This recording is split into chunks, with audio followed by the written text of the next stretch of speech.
It was 1987.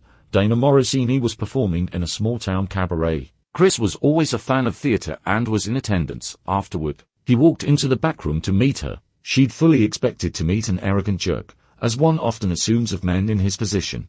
She said, "The man I met was soft-spoken, tall, kind, articulate, and not far removed from Superman's alter ego, Clark Kent." She was caught off guard by his interest in her.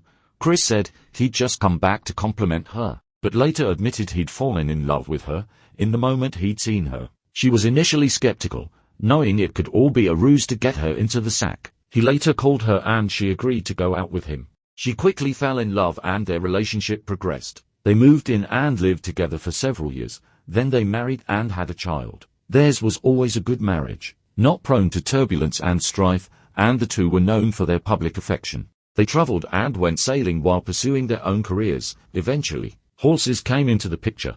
Dana had grown up riding in an effort to be part of that passion. Chris began taking lessons. Like most things he did, he went all in. He wanted to be his absolute best. He rode and took lessons 4 to 5 times a week. He went into jumping, a very dangerous style of horseback riding, and was doing fine. Despite taking an ambitious progression in the sport, it typically takes years to progress into big jumps.